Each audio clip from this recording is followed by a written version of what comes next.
हीच मुची प्रार्थना हेच मुचे मागणी हीच मुची प्रार्थना हेच मुचे मागणी माणसाने माणसाशी माणसा समवागणे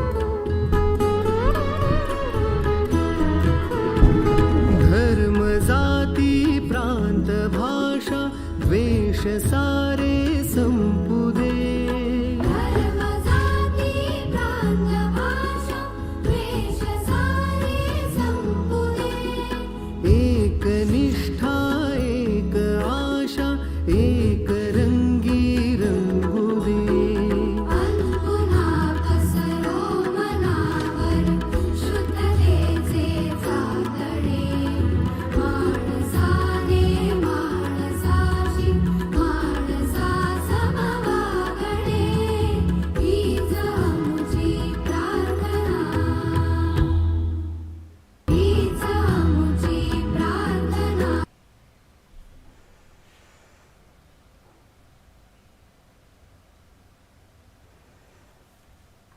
Good morning, students.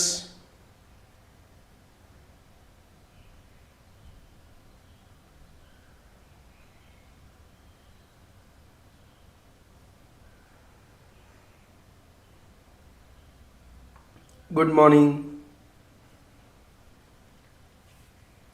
माझा आवाज येतोय का?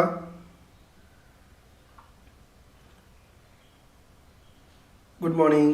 माझा आवाज येतोय?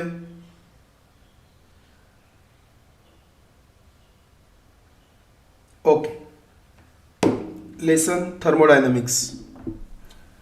थर्मोडायनॅमिक्सचा आपण जो लेटर पार्ट आहे, थर्मोडायनॅमिक्सचा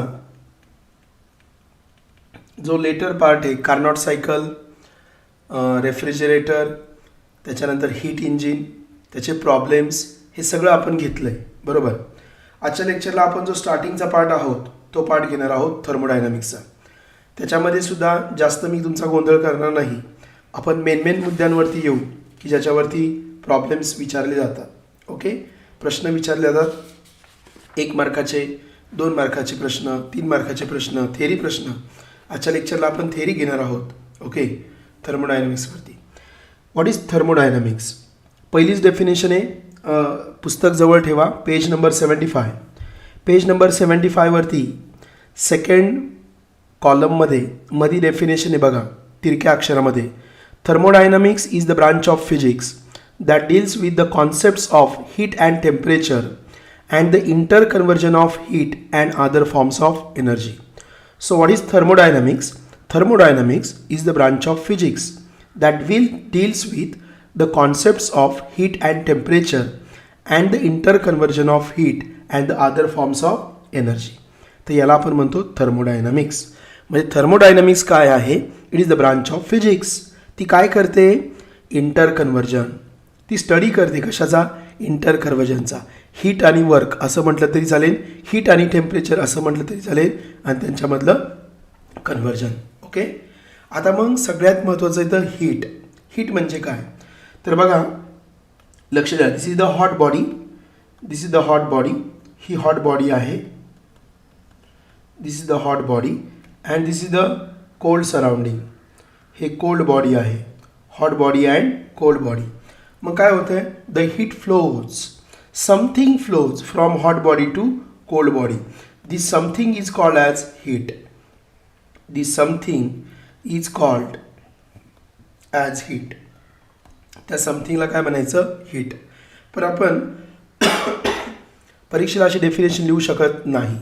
तुम्ही पेज नंबर 75 वरती पहिल्या कॉलममध्ये जर खालून 5वी ओळ बघितली, this something is heat. According to modern theory heat is a form of energy.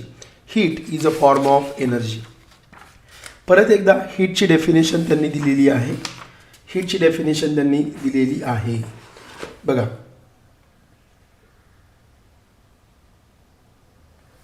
मी सांगतो तुम्हाला हीटची डेफिनेशन त्यांनी कुठे दिलेली आहे.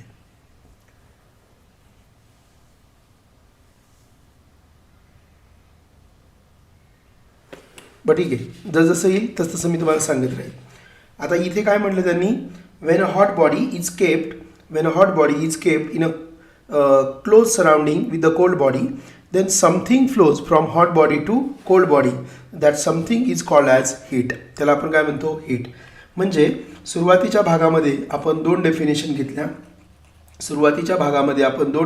घेतल्या. नोट्स देणार आहे, नोट्स लिहू नका. ओके, पहिलं घेतलं आपण डिफाईन हीट, दुसरं घेतलं आपण डिफाईन थर्मोडायनॅमिक्स. हे आपण घेतलं डिफाईन थर्मोडायनॅमिक्स. आता आपल्याला 3 मार्काचा क्वेश्चन घ्यायचा आहे बघा. 3 मार्काचा आपल्याला क्वेश्चन घ्यायचा आहे आणि तो 3 मार्काचा क्वेश्चन असा आहे की explain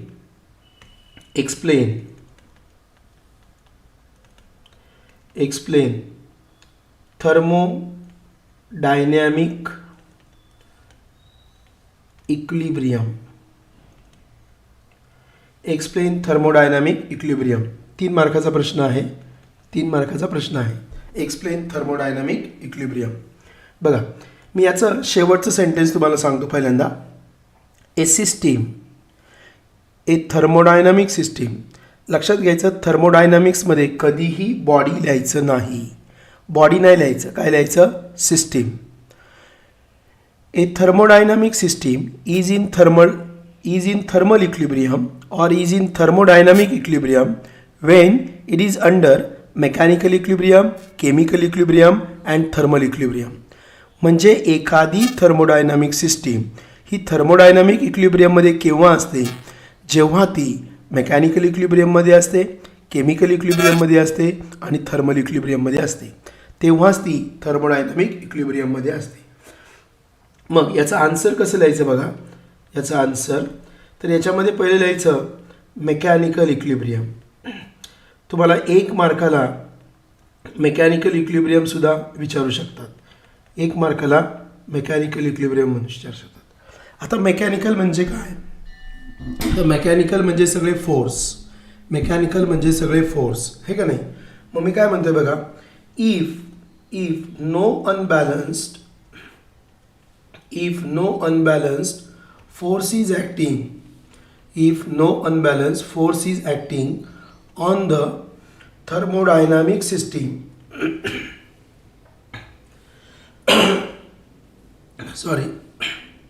if no unbalanced force is acting on the thermodynamic system, if no unbalanced force is acting on the thermodynamic system, then the system is in mechanical equilibrium. If no unbalanced force is acting on the thermodynamic system, then that system is under mechanical equilibrium. तर ती mechanical equilibrium मध्ये असते. आता दुसरं बघा, chemical equilibrium. परत एकदा हे 1 मार्काला विचारू शकतात, 1 मार्क. मग काय म्हणणार बघा, if the chemical composition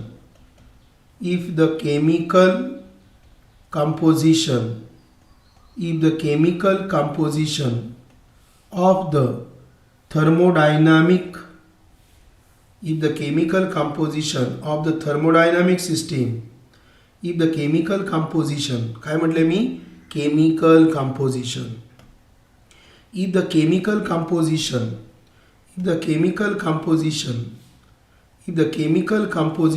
of the thermodynamic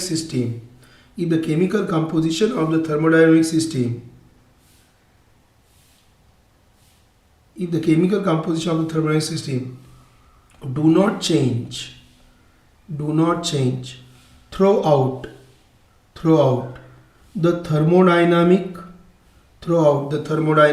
process is called chemical equilibrium. त्याला काय म्हणतो आपण? Chemical equilibrium. If the chemical composition, thermodynamic सिस्टीमचं chemical composition throughout the system जर बदलत नसेल, थ्रूआउट द थर्मोडायनामिक प्रोसेसमध्ये बदलत नसेल, that system is in chemical equilibrium. म्हणजे एखादी सिस्टीम ही केमिकल इक्विलिब्रियममध्ये केव्हा असते? जेव्हा त्याचं केमिकल कंपोजिशन हे थ्रूआउट द थर्मोडायनामिक प्रोसेस बदलत नाही, त्यावेळेस ती सिस्टीम केमिकल इक्विलिब्रियममध्ये असते. तिसरं बघा आता, thermal equilibrium. 1 mark. Thermal equilibrium काय म्हणणार आहे मी? If the temperature of the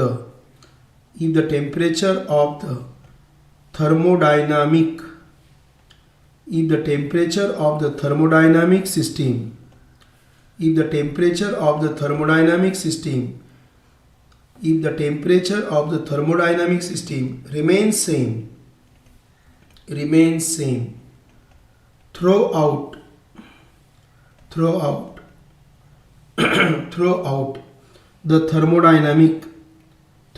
the thermodynamic process, then it is called as thermal equilibrium. त्याला आपण काय म्हणतो? Thermal equilibrium. बघा, म्हणजे इथे काय शब्द आहे? इथे कीवर्ड काय? No unbalance force is acting on the thermodynamic system throughout the thermodynamic process. लक्षात घ्या, thermodynamic system throughout the thermodynamic process असं मी म्हणतोय. If the chemical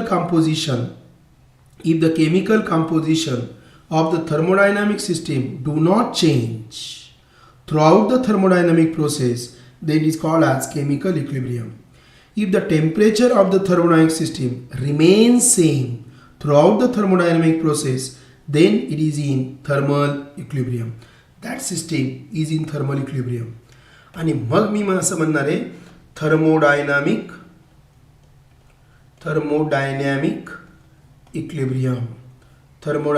equilibrium. Again 1 mark. मी काय म्हणणार आहे? If the thermodynamic system is under a mechanical equilibrium,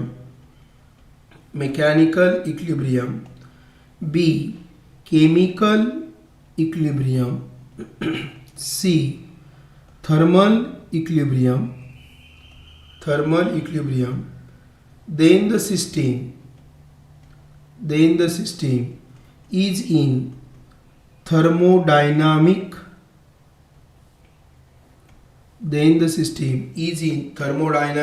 equilibrium. त्यावेळेस ती सिस्टीम थर्मोडायनामिक इक्विलिब्रियममध्ये असते.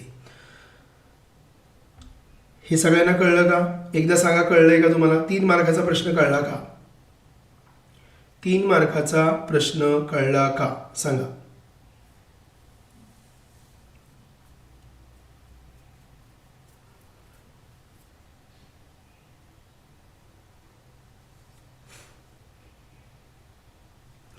तर हे जे आहे हे पेज नंबर 76 वरती आहे बघा. पेज नंबर 76 वरती पॅराग्राफ दिला आहे थर्मल इक्विलिब्रियम. आणि त्याच्यानंतर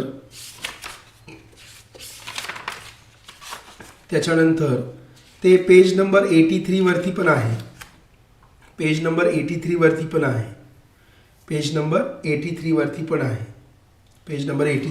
पण आहे. आता या thermal इक्विलिब्रियमवरनं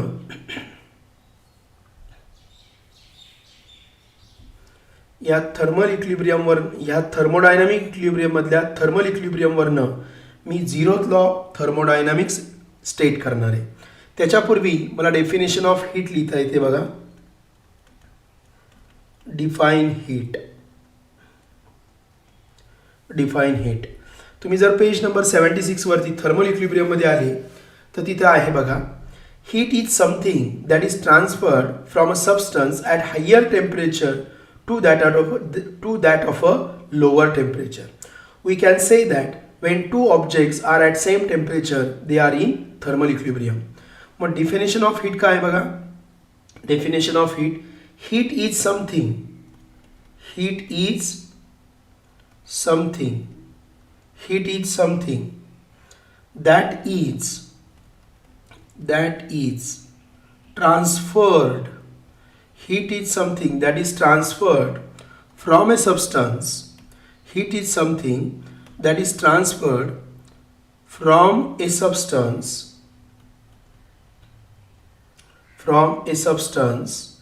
at higher temperature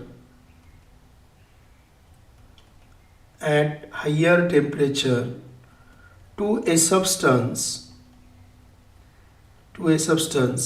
at lower temperature.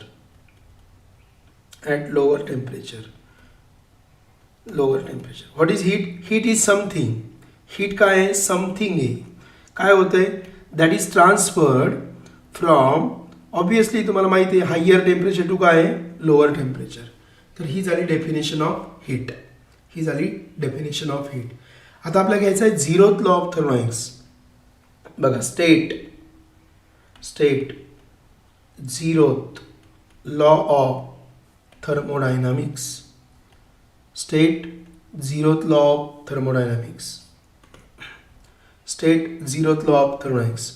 Very simple. पहिलं समजून घ्या. There are 3 bodies. 3 बॉडीज आहेत. This is body A, this is body B, and this is body C. Body A, body B, body C.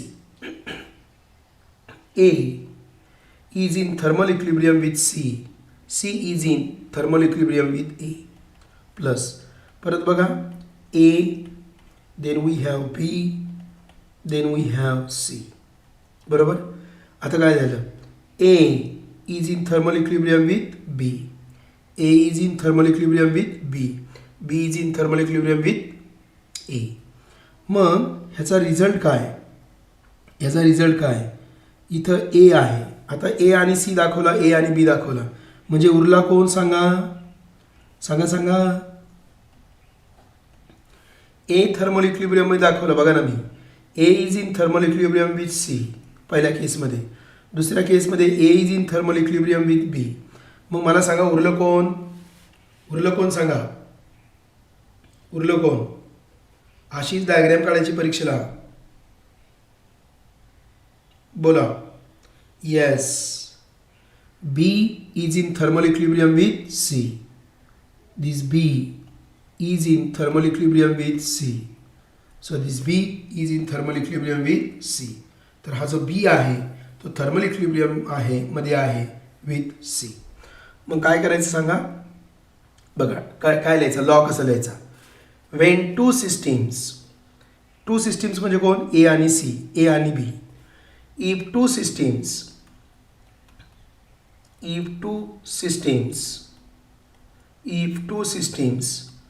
are each in thermal equilibrium with a third system.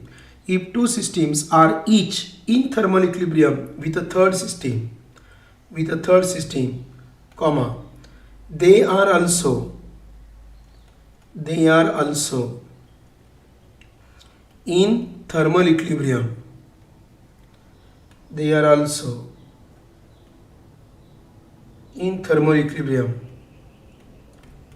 With each other. Two systems are each in thermal equilibrium. दोन system ज्या आहेत त्या thermal equilibrium मध्ये आहेत third system बरोबर. दे are also in thermal equilibrium with each other. तर ते सुद्धा थर्मल इक्विलिब्रियम मध्ये असतात which each other. State zeroth law of thermodynamics 1 or 2 marks. 1 or 2 marks. Okay. IMP आहे, महत्त्वाचा प्रश्न आहे. When two systems are each in thermal equilibrium with third system. लक्षात घ्या, दोन सिस्टीम ह्या थर्मल इक्विलिब्रियममध्ये आहेत तिसऱ्या सिस्टीम बरोबर. ए आणि सी हे थर्मल इक्विलिब्रियममध्ये स्वतःशी तर आहेत, पण हे दोघं बी बरोबर थर्मल इक्विलिब्रियममध्ये आहेत. दुसऱ्या डायग्राममध्ये ए आणि बी हे सी बरोबर थर्मल इक्विलिब्रियममध्ये आहेत, त्यावेळेस बी आणि सी हे ए बरोबर थर्मल इक्विलिब्रियममध्ये आहेत. सगळ्यांना समजलं झिरोथ लॉ ऑफ थर्मोडायनामिक्स. आणि झिरोथ लॉ ऑफ थर्मोडायनामिक्समध्ये हे स्टेटमेंट लिहायचं आणि ही खाली डायग्राम काढायची. तुम्हाला पैकीच्या पैकी 1 किंवा 2 मार्क पडणार. सगळ्यांना कळलं का सांगा? पटकन बोलायचं, पटकन.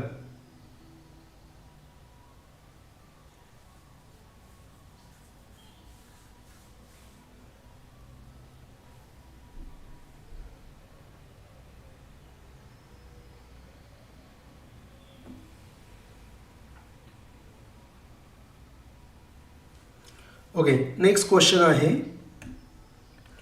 Define internal energy. Define internal energy. Define internal energy. Define internal energy. Again 1 or 2 marks question. 1 or 2 marks question. Define internal energy. आता बघा, इथे शब्दावरती फोकस करा. इंटरनल. इंटरनल. आता तुम्हाला माहिती आहे की ही थर्मोडायनामिक सिस्टीम आहे. ही थर्मोडायनामिक सिस्टीम आहे. कोण? Piston cylinder arrangement. ही थर्मोडायनामिक सिस्टीम आहे. याच्या आतमध्ये गॅस आहे.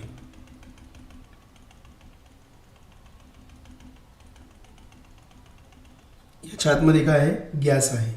ही थर्मोडायनामिक सिस्टीम आहे आणि याच्या आतमध्ये काय आहे? गॅस आहे. आता गॅसच्या आतमध्ये मॉलिक्युल्स आहेत. गॅसच्या आतमध्ये काय आहेत? Molecules.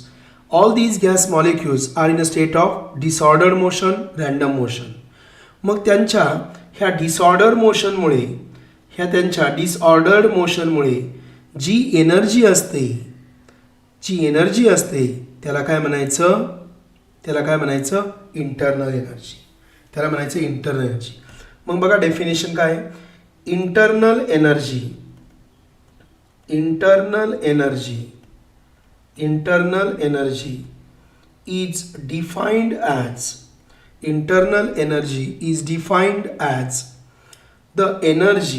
is defined as the energy associated. Internal energy is defined as the energy associated with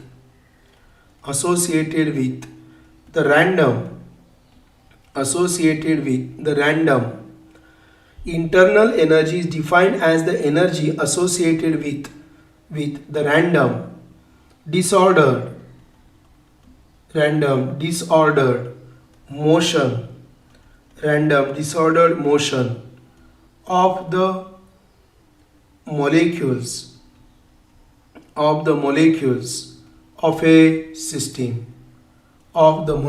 of a system. Internal energy is defined as the energy.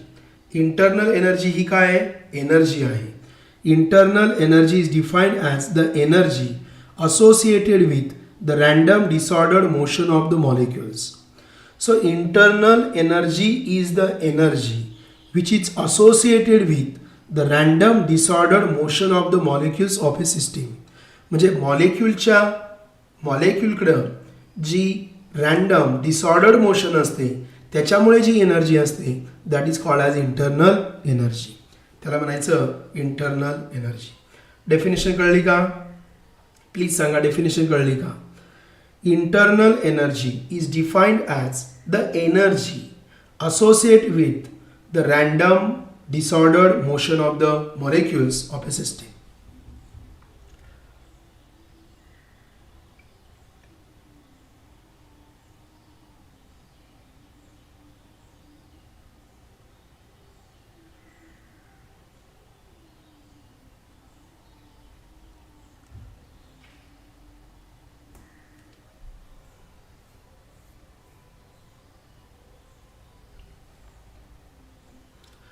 बघा, solve example number 1.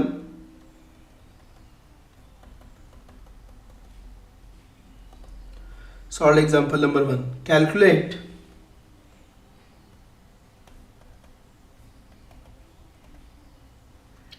Calculate the internal energy of argon and oxygen. Calculate the internal energy of argon and oxygen. Calculate the internal energy of argon and oxygen. argon आणि ऑक्सिजनची internal energy काढा. आता मला सांगा argon काय आहे? Argon काय आहे?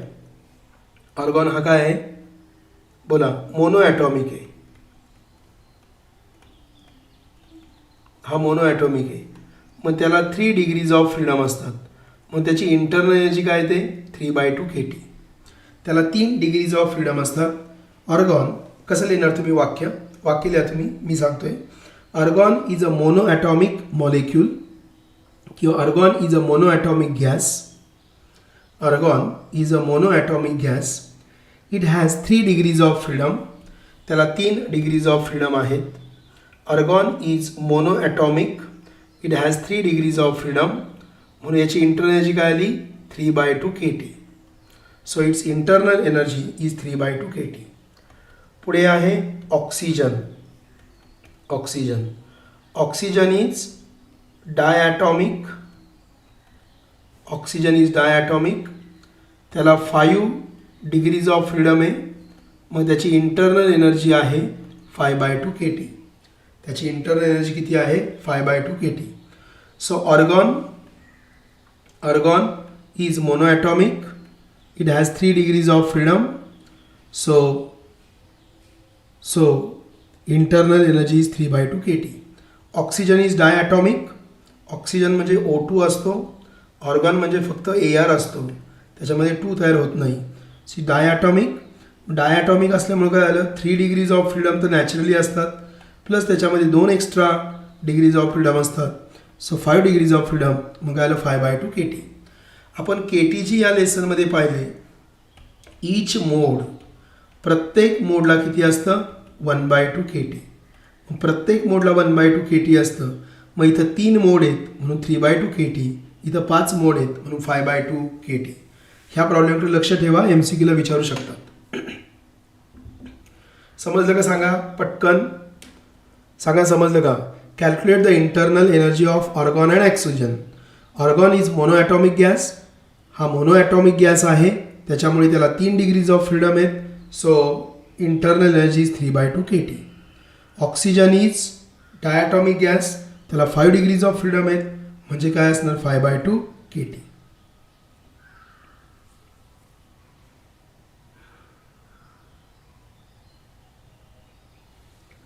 ओके. आता पुढचा जो क्वेश्चन आहे म्हणजे थर्मोडायनामिक सिस्टीम, थर्मोडायनामिक प्रोसेस हे तुम्हाला येतं आहे का नाही? हे तुम्हाला येतं. त्याच्याविषयी मी जास्त काही चर्चा करणार नाही. Thermodynamic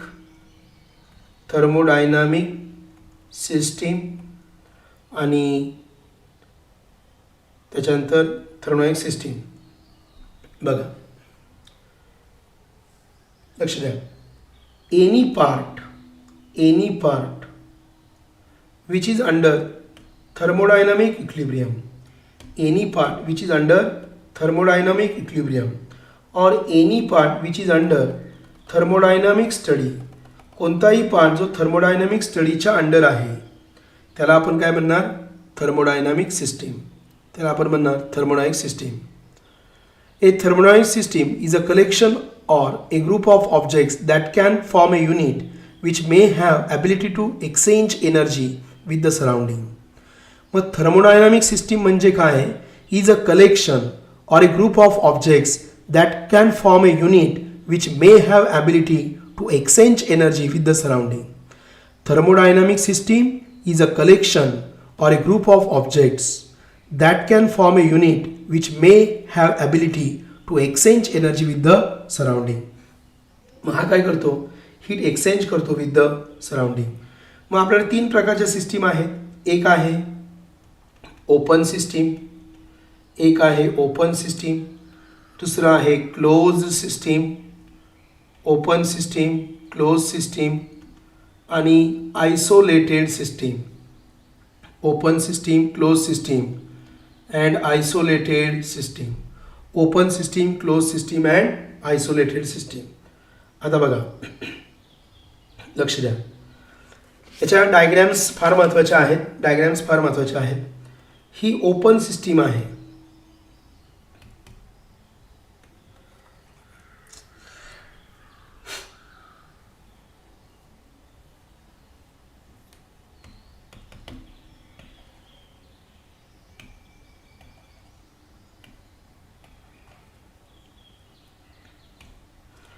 This is open system. So here there is transfer of heat and there is transfer of matter. There is transfer of energy and there is transfer of mass. म्हणजे इथनं हीट पण बाहेर जाते आणि याच्यातनं मॅटर पण बाहेर जातो. Heat पण बाहेर जाते आणि मॅटर पण बाहेर जातो. क्लोज सिस्टीममध्ये काय होतं, यातनं फक्त हीट बाहेर जाते आणि आयसोलेटेड सिस्टीममध्ये काहीच बाहेर जात नाही. म्हणजे याच्यामधनं हीट पण बाहेर जाते, याच्यामधनं मॅटर पण बाहेर जातो आणि याच्यामधनं हीट बाहेर जाते. सगळ्यांना कळलं? Open system, close system, isolated system, हे सगळ्यांना कळलं असेल. ओके. आता anything outside the system is called as surrounding. Anything outside the system is called as surrounding. Anything outside the system is called as surrounding. And system and surrounding they are differentiated by thick line which is called as system boundary. हे बाहेरचं surrounding आहे, ही system आहे. तर system आणि surrounding यांना differentiate करणारी एक wall आहे, एक थिक लाईन आहे. त्याला मी काय म्हणणार आहे? Thermodynamic boundary. त्याला म्हणणार आहे thermodynamic boundary. Okay. This system and surrounding together is called as universe. यांना आपण काय म्हणतो? युनिवर्स. नेक्स्ट क्वेश्चन बघा. Explain, define heat.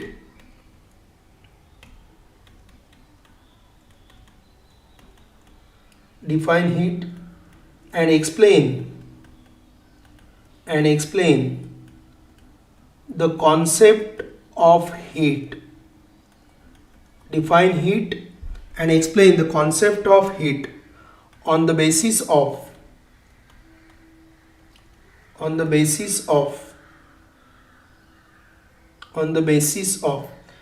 define heat and explain the concept of heat on the basis of neat diagrams. Again 3 marks question. Define heat and explain the concept of heat with the help of neat diagrams. बघा, मग पहिलं हीटची definition लिहायची. Heat is a form of energy. Heat is a form of energy which is transferred from high temperature to a low temperature. Heat is a form of energy. What is heat? Heat is a form of energy which is transferred from high temperature to low temperature.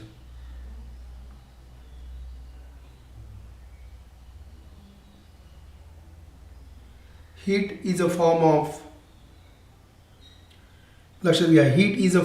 energy which is transferred from high temperature to a low temperature.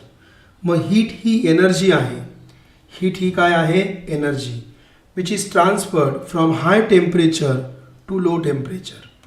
मग heat जी आहे ती energy आहे आणि ती transfer होते high temperature to low temperature, which is transferred from high temperature to low temperature.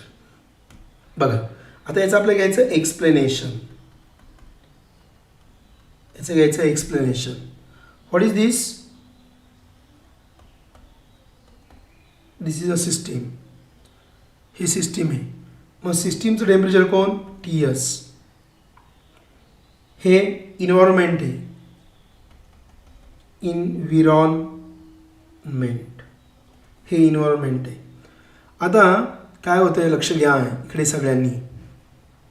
आता इन्व्हायरमेंटचं temperature कोण आहे टी म्हणजे सराउंडिंगचं टेम्परेचर. आता पहिल्या केसमध्ये काय एक्सप्लेन करायचं. पहिल्या केसमध्ये लक्षात घ्या temperature of surrounding is greater than temperature of system. Temperature of surrounding is greater than temperature of system. मग मला सांगा काय होणार आहे. काय होणार आहे the heat will flow from environment to system. मग इन्व्हायरमेंटमधनं सिस्टीममध्ये हीट काय होणार आहे फ्लो होणार आहे. Energy flows into the system. Energy flows into the system. Energy flows into the system. ही जी झाली पहिली केस. अशी तुम्ही काय करायची एक्सप्लेन करायची. So energy flows into the system ही पहिली केस झाली. सगळ्यांना कळली का. याचं एक्सप्लेनेशन तुम्ही लिहू शकता. काय म्हणणार consider a thermodynamic system whose temperature is Ts. It is placed in an environment whose temperature is T. Here, the temperature of environment is greater than system. Therefore, the heat flows from surrounding to the system. Therefore, this heat is positive. त्यामुळे ही heat काय आहे positive आहे. So Q is greater than 0. दुसरं बघा केस 2. केस 2. आता मला सांगा ही काय आहे सिस्टीम. ही सिस्टीम आहे आणि इथं कोण आहे इन्व्हिरॉन्मेंट. इथं इन्व्हिरॉन्मेंट आहे म्हणजे कोण आहे टी. इन्व्हिरॉन्मेंट आहे म्हणजे कोण आहे टी. ह्या केसमध्ये काय आहे माहिती का. ह्या केसमध्ये ना सिस्टीम जी आहे त्या सिस्टीमचं टेम्परेचर जास्त आहे. दिस Ts is greater than T. This Ts is greater than T.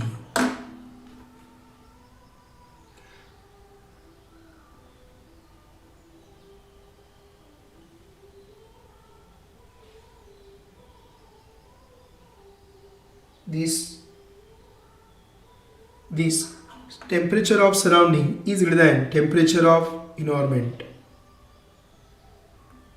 बरोबर. मग काय होणार आहे मला सांगा. काय होणार आहे सिस्टीमचं टेम्परेचर जास्त आहे. सिस्टीमचं टेम्परेचर जास्त आहे. मग हीट काय होणार आहे सिस्टीममधनं बाहेर पडणार आहे. वॉकआउट होणार आहे. सिस्टीममधनं हीट बाहेर पडणार आहे आणि ती कोणाला जाणार आहे इन्व्हायरमेंटकडं. So energy flows from system to the environment. Okay.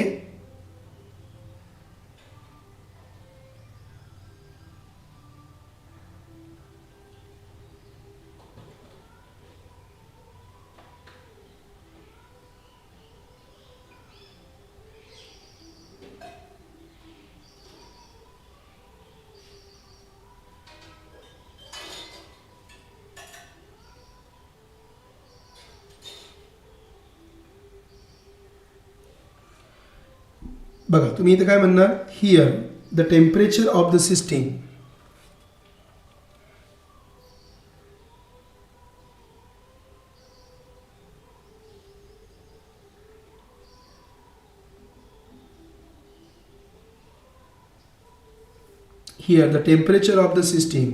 is greater than temperature of environment. Therefore the heat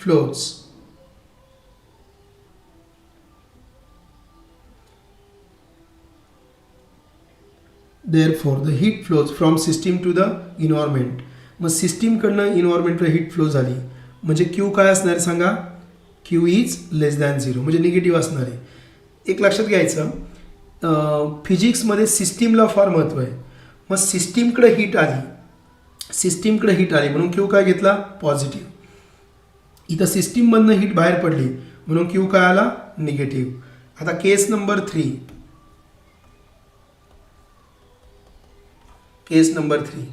ही कोण आहे सांगा. ही आहे सिस्टीम म्हणजे कोण आहे ही Ts. इथं कोण आहे सांगा इन्व्हायरमेंट म्हणजे TE. बरोबर. दोघांचं टेम्परेचर कसं आहे सेम. मग इथं Q = 0 येणार. का बरं because temperature of system is equal to temperature of environment. मग दोघांचं टेम्परेचर सेम आहे, so there is no flow of heat. बघा in third figure temperature of system equal to temperature of surrounding. The system and environment both are in thermal equilibrium and there is no transfer of energy. No transfer of energy. So there is no transfer of energy. There is no transfer of energy. There is no transfer of energy. तर या ठिकाणी energy transfer होत नाही. There is no transfer of energy. सगळ्यांना 3 मार्काचा प्रश्न कळला. ह्याच्यामध्ये तुम्ही किती लिहू शकता रे, ह्याच्यामध्ये काहीच नाही आहे. काय म्हटलं होतं, define heat and explain the concept of heat on the basis of neat diagrams.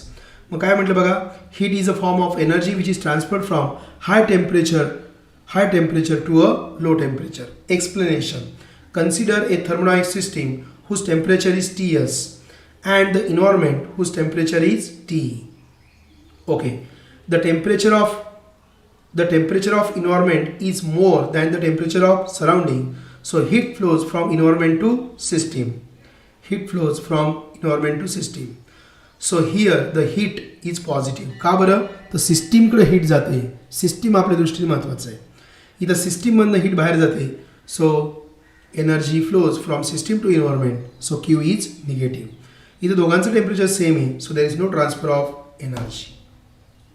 Okay, कळलं. बघा हा क्वेश्चन समजला. आता जो 4.4.4 आहे, change in internal energy in a system, तो करायचा नाही. Change in internal energy of a system, तो करायचा नाही.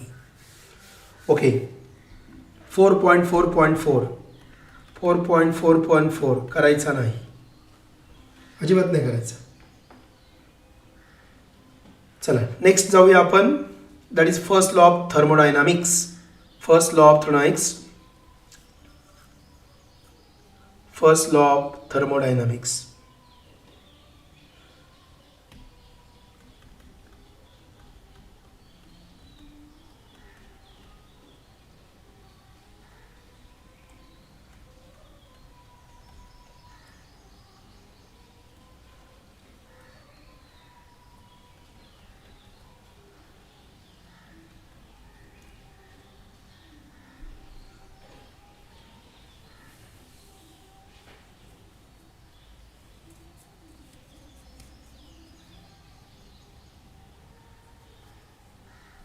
First law of thermodynamics.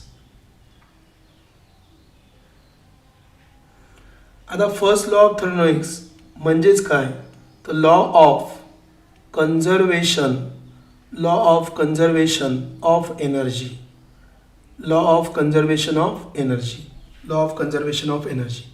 बघा, फर्स्ट लॉ ऑफ थर्मोडायनामिक्स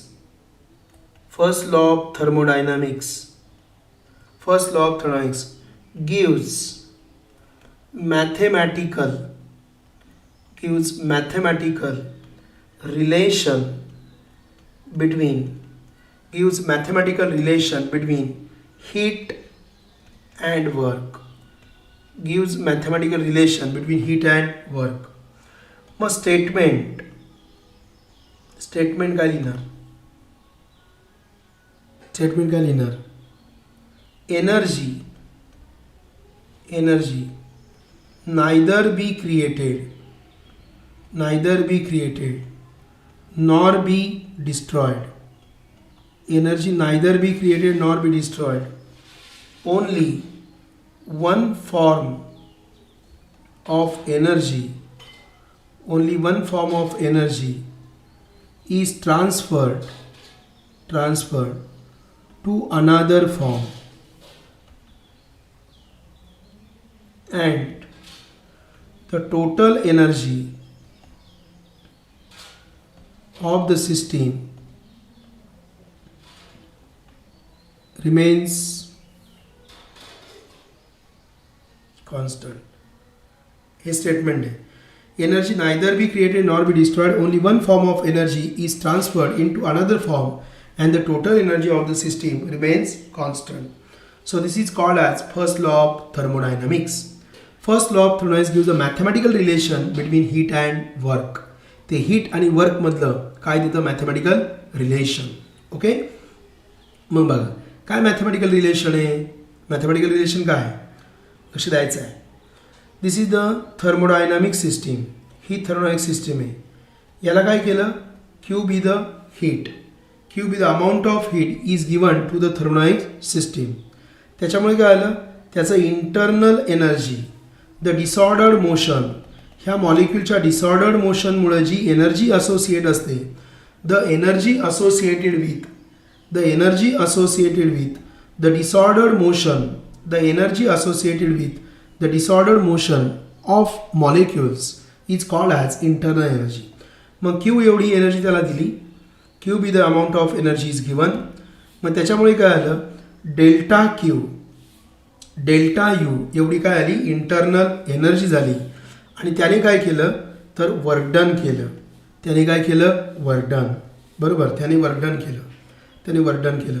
म्हणजे तुम्ही मॅथमॅटिकल रिलेशन कसं मांडणार मग, this Q equal to delta U, this Q equal to delta U plus W, Q equal to delta U plus W. सगळ्यांना कळला हा part. काय फर्स्ट लॉ ऑफ थर्मोडायनामिक्स विचारलेला आहे बघा. 22ला परीक्षा झाली, 21ला झाली, 20ला विचारला होता, मार्च 20. आणि त्यावेळेस मी मुलांना सांगितलं होतं, फर्स्ट लॉ ऑफ थर्मोडायनामिक्स जर विचारला, state first law of thermodynamics, तर law of conservation of energy लिहायचं आहे आणि त्याचं मॅथमॅटिकल रिलेशन लिहायचं आहे, Q equal to delta U plus W. सगळ्यांनी एकदा हो म्हणा, 44 लोकांनी. आणि जेवढे चॅटबॉक्समध्ये नाहीत पण बाहेर पण बघतायत त्या सगळ्यांनी जरा हो म्हणा, जरा ॲक्टिव्ह, जरा ह्या बाहेर या, ह्या इमेजमधनं बाहेर या, फ्रेममधनं बाहेर या मोबाईलच्या. हो म्हणा सगळ्यांनी. So Q equal to delta U plus W.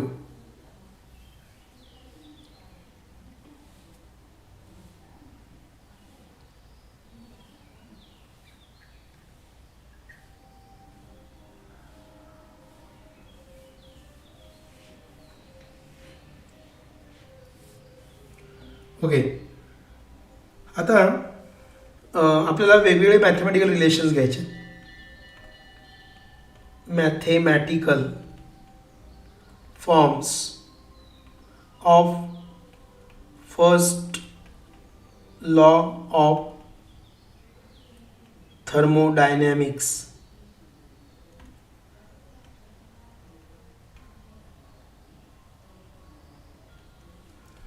Mathematical form of first law of thermodynamics.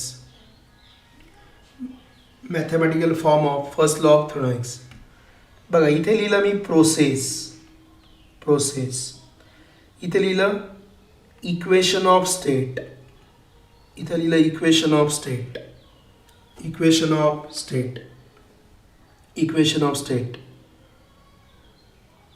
इथे काय लिहिणार, झिरो.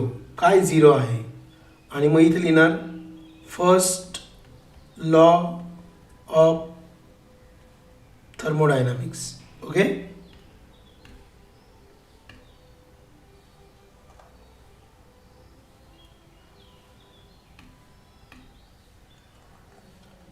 एवढं का सजवतोय, फार महत्वाचं आहे.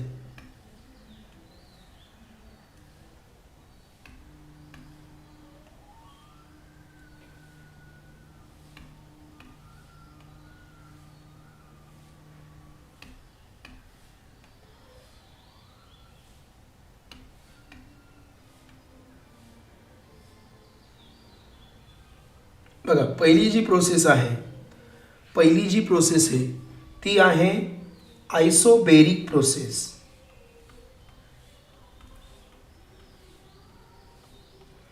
आयसोबेरिक प्रोसेस आहे. इक्वेशन ऑफ स्टेट काय आहे, the pressure remains constant.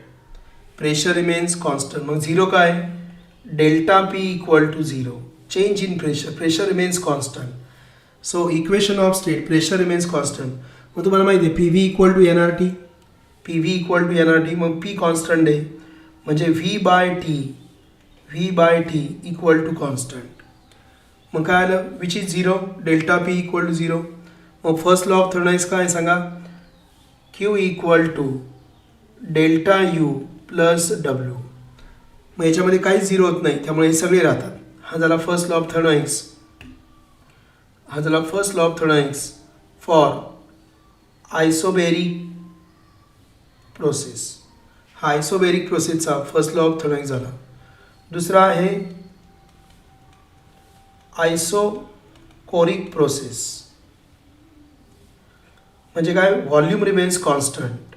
Volume remains constant म्हणजे काय आलं? Delta V equal to zero. आता delta V equal to zero असल्यामुळे काय आलं? P delta V equal to zero. P delta V equal to zero म्हणजे work done equal to zero. म्हणून काय आला? Q equal to delta U. आता V P V equal to constant म्हणजे काय येणार? P by T equal to constant. P by T equal to constant. So this is isochoric process. ही झाली isochoric process. पुढची जी प्रोसेस आहे ती आहे आयसोथर्मल प्रोसेस.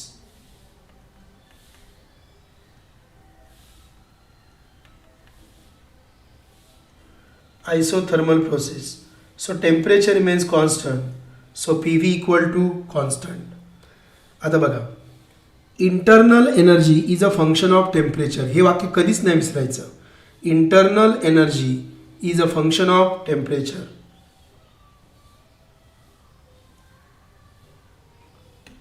लक्षात घ्या.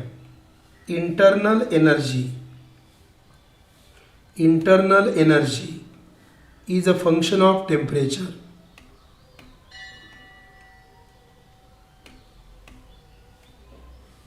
Internal energy is a function of temperature. Internal energy is a function of temperature. मग temperature remains constant. मग मी काय म्हणणार? This delta T equal to 0. लक्षात घ्या. This delta T equal to 0. Delta T equal to zero म्हणजे काय आलं?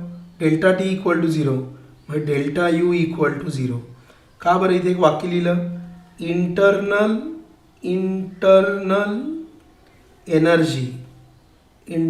Energy is a function of temperature. Internal energy is a function of temperature. मग temperature constant आहे, त्यामुळे change in internal energy zero आहे. मग फर्स्ट लॉ ऑफ थर्मोडायनामिक्स काय आला? Q equal to delta U zero आहे. So Q equal to W. Q equal to W. आणि last process आहे बाळांनो, last process that is adiabatic process. The last process is adiabatic process.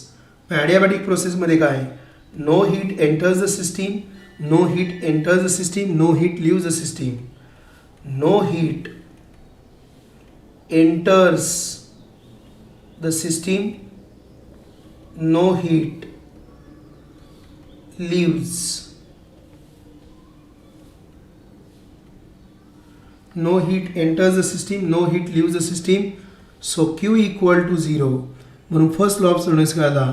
W plus delta U plus W. Delta U plus W equal to 0. So delta U equal to minus W.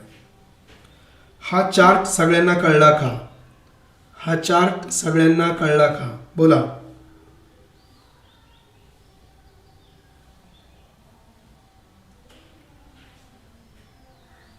हा chart सगळ्यांना कळला? याच्यावरती हमखास MCQ आहे, CETला आहे, नीटला आहे, बोर्डच्या एक्झामला आहे. याच्यावरती हमखास MCQ आहे.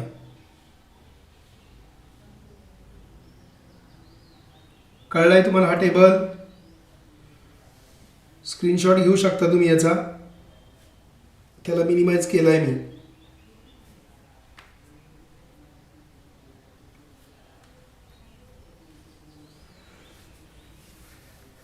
याच्यामध्ये पुढे आपण अजून ॲड करणार आहोत. मी त्याच्यात नंतर ॲड करेलच. इथपर्यंत सगळ्यांना कळलं? ओके.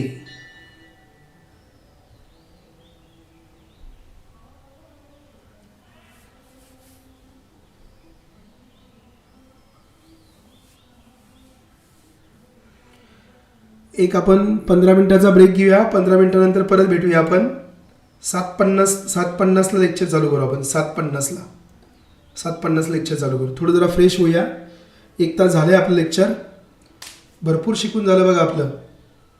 पुढचे आता 45 मिनटं फार महत्त्वाचे आहेत. अजिबात लेक्चर बुडू नका आता पुढचं 45 मिनटाचं. बघा आपण एक थोडंसं 5 मिनटात पाहूया काय घेतलं आहे आपण. बघा पहिलं आपण घेतलं थर्मोडायनॅमिक इक्विलिब्रियम. थर्मोडायनॅमिक इक्विलिब्रियममध्ये मेकॅनिकल इक्विलिब्रियम, केमिकल इक्विलिब्रियम आणि थर्मल इक्विलिब्रियम. जेव्हा हे 3 इक्विलिब्रियम असतात तेव्हाच थर्मोडायनॅमिक इक्विलिब्रियम असतं. Define heat. Heat is something that is transferred from a substance at higher temperature to a substance of lower temperature. आपण 0th law of thermodynamics घेतला. 2 system are each in thermal equilibrium with third system, then they are also in thermal equilibrium with each other. Each शब्द आहे. Internal energy. Internal energy is defined as the energy associated with the random disordered motion of molecules. Argon monoatomic है 3/2 kT. Oxygen diatomic है 5/2 kT. System open system, closed system आणि isolated system. Open सिस्टीममध्ये दोन्ही transfer होतात. Close सिस्टीममध्ये एकच transfer होतं. Isolated सिस्टीममध्ये काहीच ट्रान्सफर होत नाही. ओके, त्याचं आपण एक्सप्लेनेशन पण पाहिलं. हे एक्सप्लेनेशन पाहिलं. 3 केस घ्यायच्या. नंतर first law of thermodynamics is nothing but law of conservation of energy. Okay, आणि त्यानंतर आपण हा टेबल घेतला. ठीक आहे, एक 15 मिनिटाचा ब्रेक घेऊया आपण. 7:50 7:55ला आपण परत जॉईन करूया. Bye bye.